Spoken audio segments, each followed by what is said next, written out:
Olá, segundo ano. Vamos para mais um conteúdo? A Revolução Industrial. No século XVIII, a começar pela Grã-Bretanha, a sociedade europeia passou por uma profunda transformação.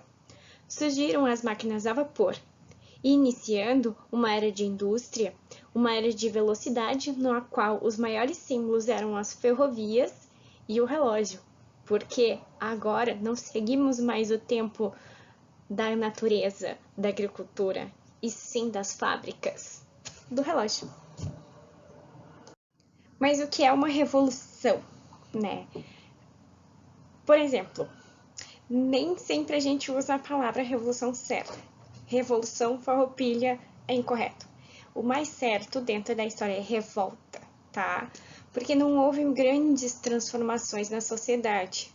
Ao final da revolução, ou melhor dizendo, da revolta farroupilha, o Rio Grande do Sul continuou fazendo parte do Brasil. Por isso que não mudou muita coisa. Já a Revolução Industrial, ela muda completamente a forma de entender o tempo, a forma da sociedade se organizar, a economia, a política, as tecnologias, e nós não temos como voltar antes. Não dá pra gente destruir as indústrias aí e viver como era antes, porque a gente já passou por esse momento. Isso transformou completamente toda a sociedade do mundo inteiro. Conceituando então Revolução Industrial, foi esse momento da história em que houve transformação de um processo de fabricação, que inicialmente era o artesanato, onde uma pessoa fazia tudo, né? Por exemplo, se eu vou fazer assim, tipo, artesanato, eu fiz tudo, eu que pintei, eu que fui buscar a matéria-prima, para uma manufatura, onde que tem a divisão do trabalho, até chegar na maquinofatura, né, que é a industrialização, a mecanização da fabricação, que isso acontece inicialmente em 1760, mais ou menos, e tem um aceleramento ali na metade do século XIX, tá? E inicialmente na Inglaterra, depois se espalhando para outros países da Europa. Mas por que a Inglaterra foi o primeiro país a sofrer essa revolução? O que ela tinha de diferente? Então, a Inglaterra ela tinha três fatores que colaboraram ela para ser a primeira a se industrializar. Primeiramente, acúmulo de capital. Lembrando que a Inglaterra ela era a rainha dos mares nessa época, no século XVIII e XIX. Ela tinha uma marinha com corsários muito experientes, ela tinha muitas colônias, das quais ela tinha matéria-prima, provavelmente impostos, tinha ganhado várias guerras ali com a Espanha também, tinha muitos piratas também, e eles iam conseguindo também muito ouro do Brasil, né? Porque Portugal se endividava com a Inglaterra e pagava com o ouro do Brasil. Então ela foi acumulando todo esse dinheiro. E capital vem de capitalismo, né? Outra coisa, ela passou por um processo chamado Revolução Gloriosa, tipo a Revolução Francesa da Inglaterra, na qual a burguesia ela começa a participar do parlamento. Então, os burgueses que no século ali 18 eles não tinham voz dentro do parlamento, eles conseguem fazer uma monarquia parlamentar, né, que até hoje tem na Inglaterra, onde tem um primeiro-ministro, né, e uma rainha, né, a rainha agora não manda em tudo, que manda mais, quem administra é o primeiro-ministro, e isso veio com a Revolução Gloriosa. Isso favoreceu o desenvolvimento das indústrias. E também tinha muita matéria-prima, o carvão mineral, que era fonte de energia da época, também tinha uma ampla produção de lã, uma indústria algodoeira nas suas colônias, e também vai surgir muita mão de obra quando ocorre os cercamentos, que eu já vou explicar. Mas antes vamos entender as mudanças.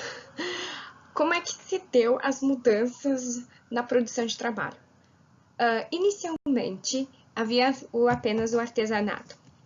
No artesanato, o artesão ele domina todo o processo de produção, tá? Por exemplo, ele vai fazer uma blusa. Então, ele tem a ovelha, ele vai tosquear a ovelha, ele vai desencaroçar a lã, ele vai fazer o fio, depois ele vai tricotar. E isso ele vai fazer no tempo e no ritmo da natureza, conforme a necessidade dele. Mas, nessa época começam a surgir as manufaturas, principalmente porque eles viram que atender o mercado externo iam render grandes lucros. Como é que funcionavam as manufaturas? Inicialmente eram produções familiares, onde havia a especialização do trabalho. Aqui tem na imagem. Ao invés de cada um lavar, enxaguar e guardar sua louça, cada um se especializa e faz assim mais rápido. Então, burgueses, eles meio que contratam esses artesãos e começam a ter uma produção mais alta, assim, para poder vender para todo mundo os seus tecidos. Porque inicialmente a industrialização ela surge na indústria têxtil, tá? Porque fazer roupa era uma coisa muito demorada, né? E não havia moda na época. E até vai surgir o conceito de moda tão logo que surgem as indústrias, porque vai haver uma grande produção de roupa. Isso vai modificar também, inclusive, o modo de vestir das pessoas a partir do século XVIII. Então, frisando, na manufatura e nas indústrias, quem detinha a compra da matéria-prima, quem contratava os artesãos, quem fixava os salários, quem dividia as tarefas, quem estabelecia os horários, quem controlava o processo, quem vendia o produto final, quem ganhava os lucros, era o burguês. No artesanato, lá naquela produção familiar, quem tinha toda essa detenção desse conhecimento, desse processo, era o artesão. Só que era feito de muito mais devagar, né? Podia ser até mais bem feito, mas não tinha como competir com a velocidade das indústrias e das manufaturas. E dessa forma, como cada vez precisava menos mão de obra e havia cada vez mais produção, quem ficava com lucro era o burguês. Então, essa diferença da velocidade e ter mais produtos e conseguir ganhar em cima disso, o Adam Smith já chamava de mais-valia, no qual que vem o lucro, ele vai aumentando conforme eu consigo menos mão de obra, pagar menos e expandir meus lucros, produzindo mais. E o pequeno produtor ele ficava cada vez mais encurralado. Ele meio que se obrigou a virar um operário das indústrias. Por quê? Para aumentar a produção, o parlamento inglês, que agora era dominado pelos burgueses, os donos das fábricas, autorizou o cercamento das terras públicas. As terras eram públicas, as pessoas não compravam e eles cercaram. Então, as pessoas que não tinham propriedade, não tinham como provar que era dela, perderam as suas terras e tiveram que se mudar para cidades, procurar emprego. Então, aquele artesão que fazia o blusão de lã lá, conforme a necessidade dele, ele vira um mendigo nas cidades, porque eles perderam as suas casas, ou então ele vira um operário, que é quase que nem um escravo, porque as condições de trabalho eram bem horríveis no século XVIII. Mas antes de falar sobre as condições de trabalho, vamos ver aí como que surgiu a mecanização, o surgimento das indústrias. Lá por volta de 1700, essas datas não são muito precisas, tá? Surge a roda de fiar e tem o tear manual, tá? Que com duas pessoas, duas máquinas faziam ali um rolinho de algodão. Mais tarde, vai ser inventada a lançadeira volante, que ela consegue fazer mais fios, mas eu preciso de mais fiandeiras, porque ela é mais rápida, então eu preciso de mais fiandeiras ali para fazer o fio. para ser usado nessa lançadeira volante, gerando um problema, né? Então tinha que contratar mais gente, mas eu não queria. Então, em 1767 vai ser inventada a Spinny Jenny. E a Spinny Jenny ela conseguia então fazer mais fios de lã. E daí tinha muito fio de lã e não tinha ainda um tear. O tear era manual, então surgiu outro problema. Então, finalmente, em 1785, com a invenção da energia a vapor, né, pelo... depois eu falo. James Watt.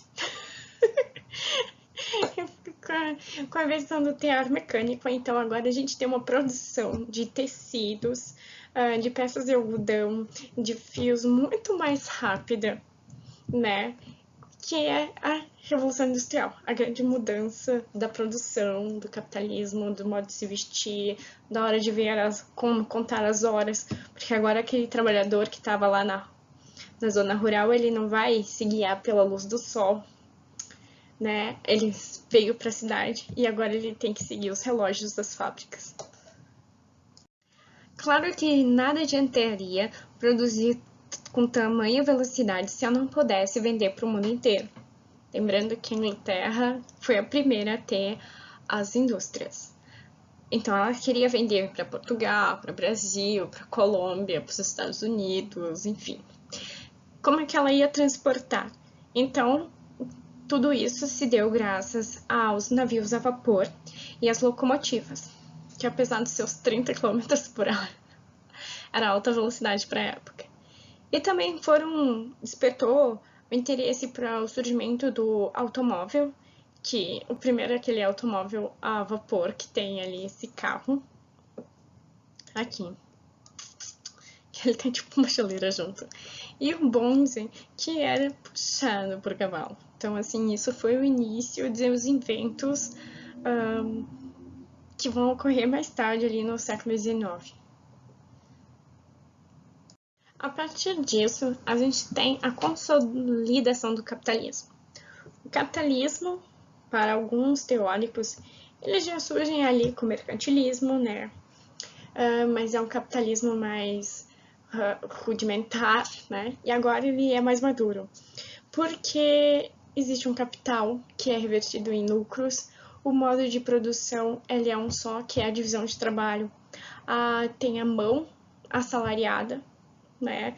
Não é um servo, não é um escravo, é uma mão de obra assalariada, o operário, que não tinha muitos direitos trabalhistas na época, século XVIII. E os meios de produção é praticamente ali a indústria, e quem detinha era o burguês. Esse aí é o capitalismo industrial do século XVIII. Bom, rende altos lucros, até porque a mão de obra era praticamente escrava, né? As condições de trabalho no século XVIII eram os trabalhadores eles trabalhavam de 12 a 16 horas de trabalho. Eles não tinham como ir de carro para o trabalho, então eles tinham, dessas 16 horas que eles trabalhavam, calcula aí mais uma ou duas até eles chegarem na fábrica, tá? Então eles ficavam assim em função do trabalho de 18 horas, por exemplo. E o resto eles usavam para dormir, né? Era uma tarefa muito repetitiva, não tinha EPI, não tinha nada. O trabalho infantil com crianças a partir de 5 anos, e muitas trabalhavam nas minas de carvão, que era fonte de energia da época. Então eles aproveitavam as crianças que eram pequenininhas para entrar nos túneis, assim. Claro, muitas morriam, né? Mulheres e crianças recebiam menos, metade do salário. Havia o risco de morte, desemprego e doenças. Por exemplo, não tem folga, né? E não tem, doutor, desculpa, patrão, vou no médico. Não, tá desempregado. Quero férias. Tá louco? Morreu. Contrata outro. Não tem nenhum direito, tá? O ambiente completamente insalubre, era muito poluído, as cidades, havia muita fuligem, as pessoas elas tinham problemas de respiração, o pulmão ficava todo cheio de fumaça, bom barulho, as máquinas eram extremamente barulhentas, havia desabamento, podia morrer, era muito perigoso. Mas como que elas ficavam sem alternativa de trabalho, porque não tinham, eu vou virar médico, não tinha. Não tinha alternativa de trabalho e elas acabavam se sujeitando a isso. Com o tempo, então, vão surgir algumas organizações ilegais que eles vão apoiar esses trabalhadores, tá? São os sindicatos. Muita gente não gosta de sindicato, mas o sindicato nessa época, meu Deus, eles salvaram a vida, inclusive a nossa, né?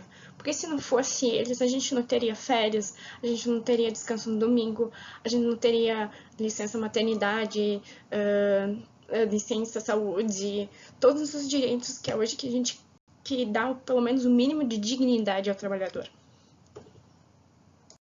Aqui eu trago cenas, né? Essa aqui em cima é de uma criança, né? Numa mina, né? Que é por isso que eu disse que elas eram pequenininhas, então eles aproveitavam para colocá-las nos túneis, eles não tinham maquinários. Essa é uma fotografia de trabalhadores de minas. Aqui, essas cenas aqui embaixo é do filme Germinal, que conta o início aí dos movimentos sindicalistas e também do surgimento de movimentos anarquistas, socialistas, que surgem nessa época, tá? E, bom, vendo o filme, assim, a gente vê que as condições eram bem precárias, né? Eles estão todos sujos por conta das fábricas. E muitos desses trabalhadores, eles acabavam buscando álcool, tá? Como uma forma de se anestesiar, porque a vida não era nada fácil. Então, revisando, por que a Revolução Industrial ela é uma revolução? Ela sufoca o mercantilismo e o feudalismo. O feudalismo e o mercantilismo ele morre ali, surgindo então o capitalismo industrial liberal, né? No qual que o burguês ele tem a liberdade de determinar os preços da produção ao invés de um rei. Estimula um tipo de novo de sociedade, que antes era estamental, ligada à condição de nascimento. Servo terá, seu filho será servo. O nobre, seu filho será nobre. Não. Agora é uma sociedade estratificada, no qual que as camadas sociais estão destinadas, elas estão ligadas à quantidade de dinheiro. Por mais que um filho de rico geralmente vai ser rico, o pobre pode conseguir melhorar de vida ou piorar, o rico pode falir. Existem mudanças sociais bem maleáveis numa sociedade certificada. Impulsiona a abolição da escravatura, porque queria mais de mão de obra. Né? A Inglaterra ela vai pressionar muito o Brasil para a abolição da escravatura. E também vai ter também mais gente para comprar, né? Transforma as condições do espaço, tempo e comunicação. Porque agora, como eu tenho trem, eu consigo me locomover mais rápido. Consigo ir de um continente para outro com muita mais velocidade. O tempo agora também é contado, não pela natureza, e sim pelo relógio. E a comunicação, né, que vão surgindo agora, não, é mais no século XIX. Telefone, telégrafo, rádio, e vai estimular também uma comunicação mais rápida. Muda o ritmo de vida, que eu já expliquei. A consolidação da burguesia. Agora os nobres não mandam mais. Morreu. E a Inglaterra é a primeira grande potência mundial, tá? Depois, ali com a segunda revolução industrial, dando spoilers aqui, vão surgir ali a Alemanha, a Itália, a França e os Estados Unidos. Os Estados Unidos, ele se consolida como potência mundial ali na terceira revolução industrial, né? E outras coisas que mudam com a indústria. Processo e tipo de produção. Antes era artesanato, depois mecanização industrial. Mão de obra, antes artesão, agora operário. A quem pertencem os meios de produção, tipo as ferramentas. Antes era o trabalhador, agora capitalista. Por exemplo, se um cara lá da Marco Polo, ele não tem a máquina não é dele, é da Marco Polo. Condições necessárias para atividade produtiva. Antes precisava ter as ferramentas, matéria-prima, conhecer as etapas da produção, e agora o dono precisa apenas ter dinheiro.